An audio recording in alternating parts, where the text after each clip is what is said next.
Tumutulong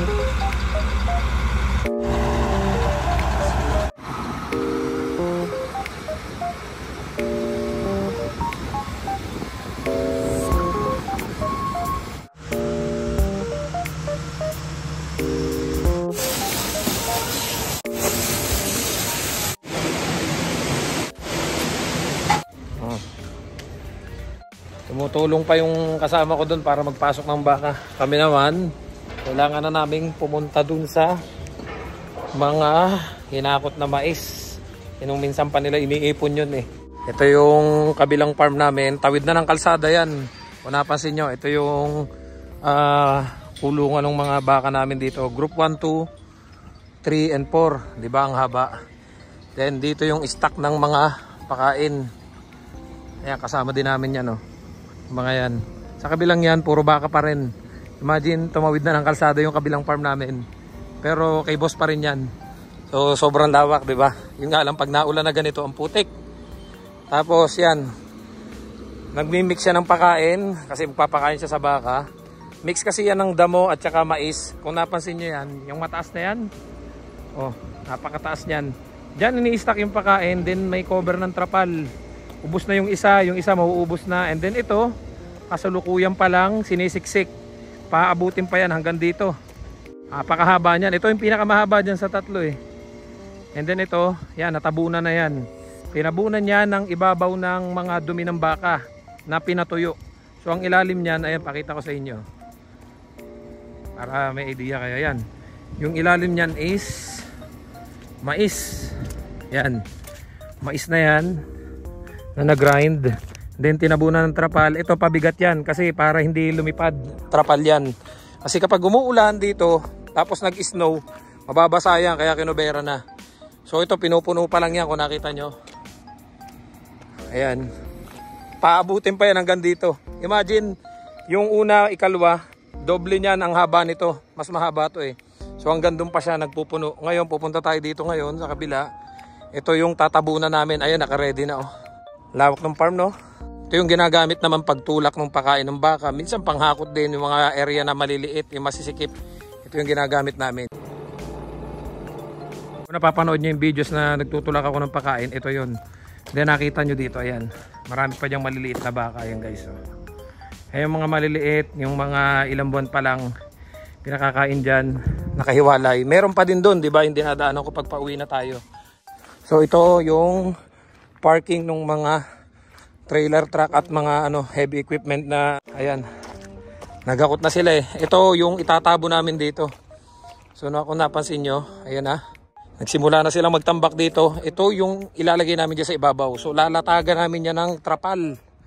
Yung lawak na yan. Na-harvest na din pala yung mga mais dito. Ayan o. Yan. So yan, US na yan. Yan may posting yan, mga na yan, pa US na. Then kita nyo, napakaputik. Kasi nga nag-ulan, puro ulan dito, ilang week na. And then ito, yan. Imagine niyo, mais tong inaapakan kong to, mais. Pakain sa baka. Then ang lawak ng lalatagan namin ng trapal. So ito yung gagawin namin ngayong araw na to. Kaya sobrang busy, hindi ako masyado makagawa ng vlog. Dahil pagod na pag-uwi. Ayan, ang taas na. Kaya imagine yan, guys. Yun, mamaya, nasa ibabaw na yung lahat nito. Ito, meron kaming napakalaking trapal na nakarolyo. So ilalatag namin yan dito, ganun kahaba. And then tatabunan nung dumi ng baka para hindi mapalad yung trapal pag nag-snow at umulan. Then ito yung stock na during winter. Dahil nga itong lawak na to ay babalutin na ng snow para ma-stock pa rin ang pakain. Ayan guys, oh, pakita sa inyo. Ayun oh. Mix na yan ng mais na nag-grind. Doon sa kabilang part na yon, na lupa ni boss, yun, na-harvest na yon nung nakaraang video na pinakita ko sa inyo. Kaya talagang busy kami ngayon. And then dun sa part na yon, na-harvest na rin. And then pagdating dito, kaka-harvest lang yan kahapon. Hinapit na nga nila kasi nga magtatag-ulan na. And then dito sa areang to, yan, hinarvest na rin. Meron pang natira doon, kung napasin nyo, ayun. Meron pang hindi na-harvest na mga mais. Which is may paglalagyan din naman nun doon sa kabilang farm ni boss. Istaka ng pakain. And then ito, yan lawak na yan. Yan. At yung isang yon ang bahay ni Herbert. Oh, kila boss din yon, yung bahay na yon. Bale, ano, dun ang accommodation nila Herbert ng buong family niya. So, walking distance lang din dito sa farm. Kaya kung napansin nyo, napakaraming mais talaga nito. Ito yung sinasabi nga ni boss na kung wala kang malawak na farm at magtatayo ka ng ganyang kalaking bakahan, magugutom ang mga baka mo, mamomroblema ka tuwing winter.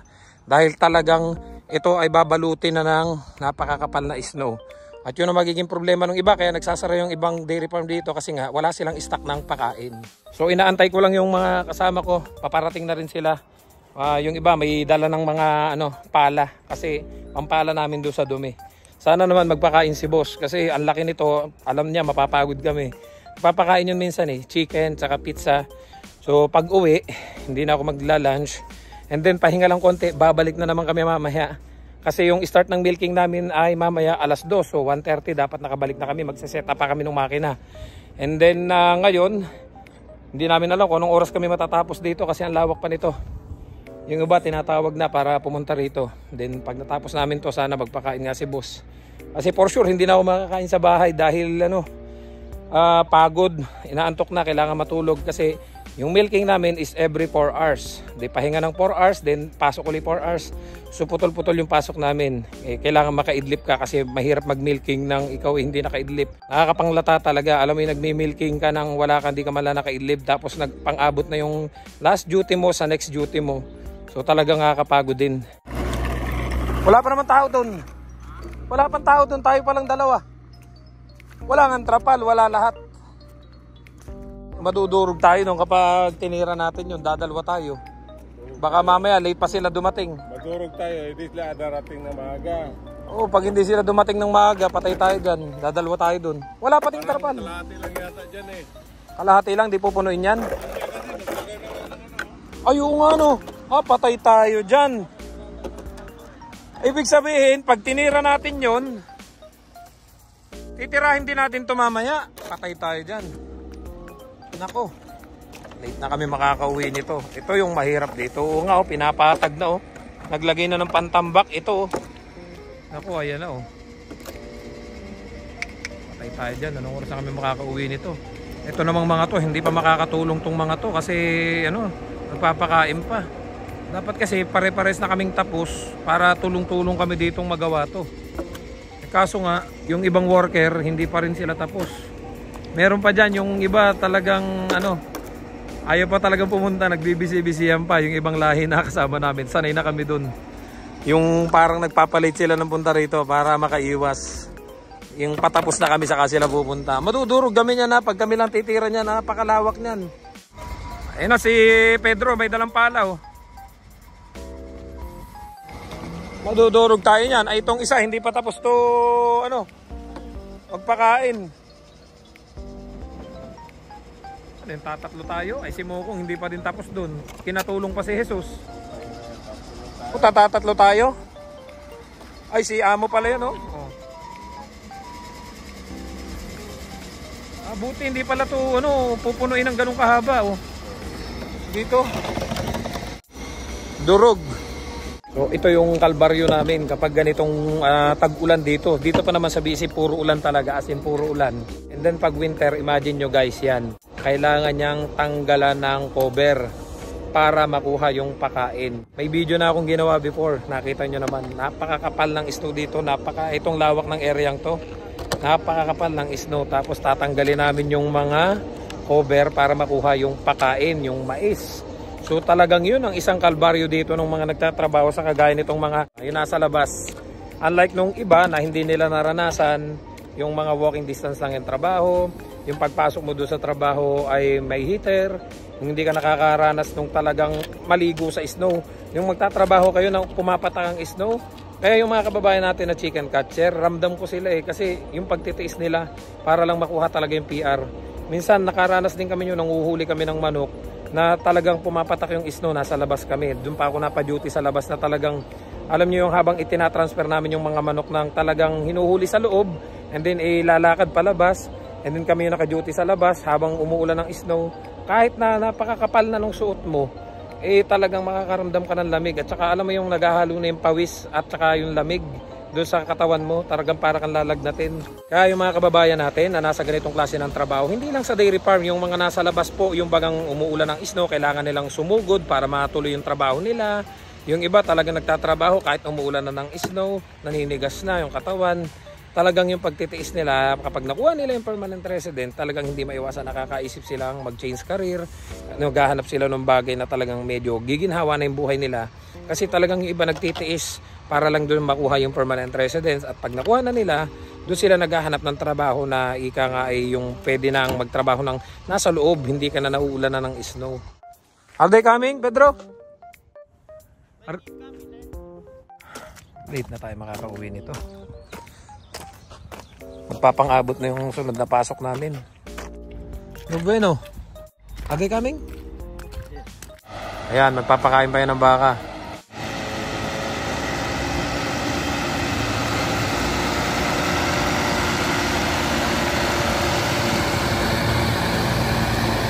Puntayan doon sa loob.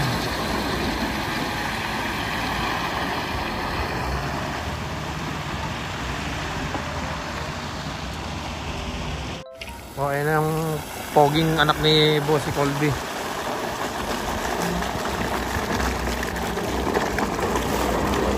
Hi! Is there tarpaulin? Okay. Oh! Where's the tarpaulin? Okay, in the shop? Oh. Nakipupunta. Ayan, mag-start na kami guys. Pagod to. Ilan pa lang kami, yung iba hindi pa narating. Pagod ah. Hindi pa nagsisimula. Giba na.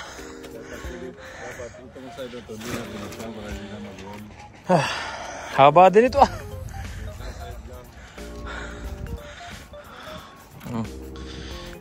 Ayan, lalagyan na to ng dumi ng baka, itong ibabaw na to. Ayan, nukuha na dun yung ano, dumi ng baka. Lalagyan na yun dito.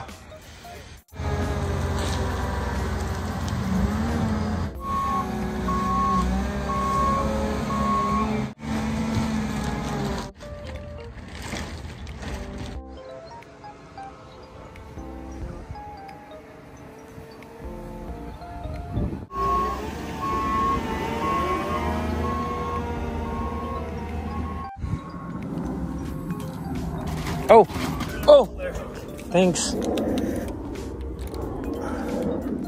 Oh, patubig.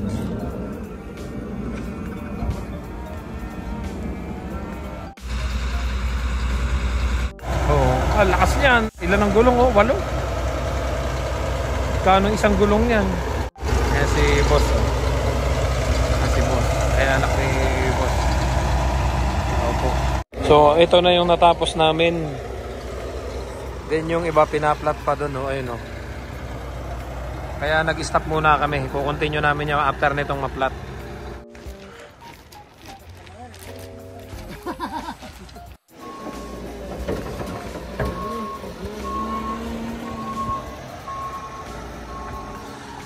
Konti na lang.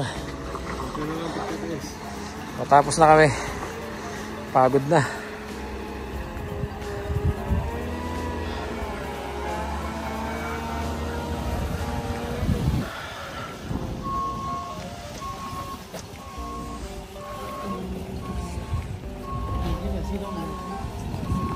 Tapos din, konti na lang. Ay, ito na lang part na to. Ito na lang ang natitira na hindi pa natatakpan. Pagod.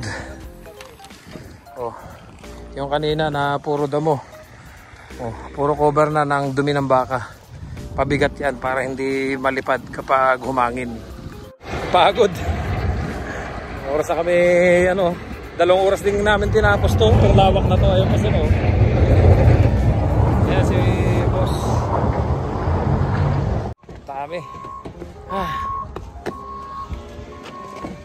May tsura namin oh. Buti na lang may pakain. Ay, buhay magbabaka. Alas 12 na ngayon. Yung sunod na milking namin alas 2. Kailangan makabalik kami ng 1:30. So may titirahin pa kaming isa. Ito. Ayan. Imagine, napakalawak pa niyan, napakadami pa niyan. Baka matapos kami mag-aalas 2 na rin. So mangyayari, diretso pasok na kami. Kailangan lang namin makakain tapos magmi-milking na uli kami. Pero magpapakain naman daw sila boss ng manok saka pizza. Kaya mangyayari, hindi na kami makakauwi, diretso pasok na ulit. Lawak pa nitong isang to. Oh, yan ang buhay namin dito. Buhay magbabaka. Buena suerte. Buda. Ay.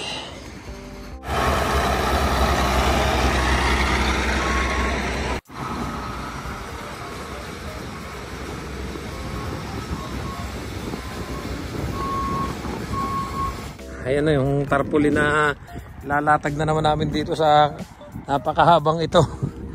Ayan o, hanggang doon sa dulo.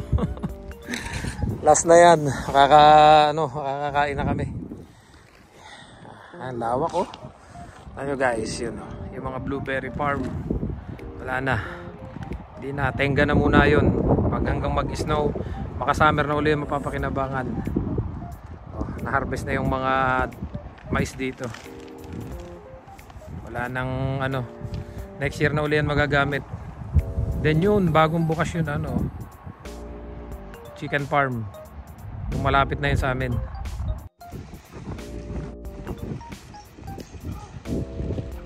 Yun na yung natapos namin. May konti pang natira. Itong area to hindi pa nakukuberan. Vámonos, muchachos! Lunch! Lunch! Lunch! Dami pa niyan. Ayun mga kasama ko. Kain daw muna.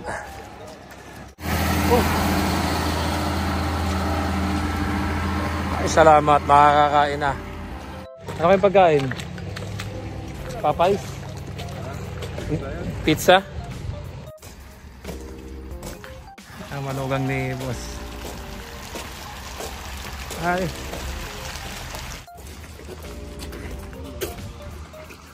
Lechon.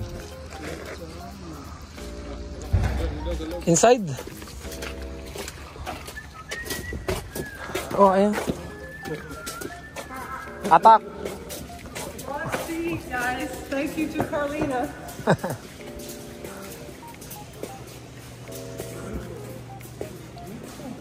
Tapos. Ito palang atak.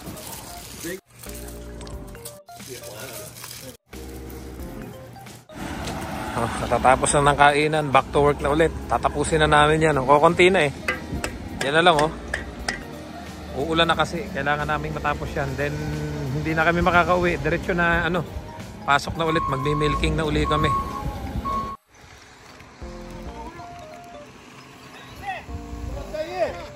Tapos na. Katatapos lang namin guys. Ayun yung iba nagliligpit pa. Hindi na kami uuwi, diretso na kami ng trabaho. Parang nga nangyari, mula umaga nagmilking kami, pagka-out tumulong kami dito para tabunan yung mga pakain. And then ngayon natapos kami, diretso na uli ng milking, yung second milking namin ngayong hapon. So yan, gagatasan na uli yung mga yan. Ayan yung mga gagatasan na yung mga yan, nakapahinga na yung mga yan. Kaya ngayon wala na kaming pahinga. Mula yung duty ng umaga hanggang yung second duty ngayong hapon, diretso na. Mamaya na lang kami makakauwi alas 5. Then pasok pa uli kami mamaya ng alas 10. So 9:30 dapat na dito na kami. So at least may idea kayo sa trabaho namin dito sa Canada bilang dairy farmer. Doon sa mga nangangarap mag dairy farm kasi may mga subscriber tayo na nagme-message sa akin na gusto daw nila mag-training sa TESDA ng dairy farm. And then may mga nag-send na rin sa akin ng video na nagtitake na sila ng kanilang dairy farming experience sa Pilipinas. Para daw matuloy sila dito sa Canada kahit pa paano may idea na sila. So ayan. Ito na yung second milking namin. Nagpang-abot na yung unang duty namin nung kaninang umaga. Kasi yung duty namin 5:30 na punta na kami dito. Start kami ng 6, 7, 8, 9, 30, mga hanggang 10. Tapos na kami dito na mag-milking. Pero dahil nga, kailangan naming tumulong dun sa, pagtataklob ng pakain. Kasi nga, once a year lang naman yung nangyayari dito. Tuwing bago lang mag-winter. Para lang ma-stock kami ng pakain. So, ang nangyari, ito.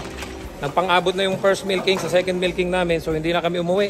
Yun lang yung pakain sa amin. Yung mga doon, tacos kanina. Tsaka yung, yung tuna sandwich. So, ayan na ulit. Magmi-milking na ulit tayo. So, gano'n ang buhay namin dito sa dairy farm. Once a year lang naman to nangyayari. Bihira naman to. Hindi naman to ikangay weekly or monthly.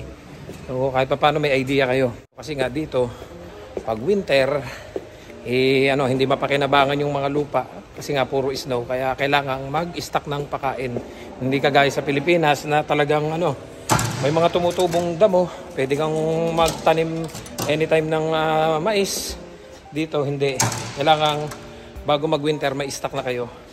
So hanggang doon lang guys, kahit pa paano may idea kayo doon sa mga nangangarap makarating dito sa Canada as dairy farmer.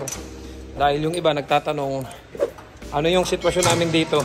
May mga nagme-message kasi sa akin na gustong kumuha ng mga certification sa dairy farm. So at least may idea kayo bago kayo sumabak dito sa Canada as dairy farmer. See you guys sa next vlog. Magsa-set up muna ako kasi mag-i-start na uli kami mag-milking. See you guys sa next vlog. I love you all. God bless. Bye-bye.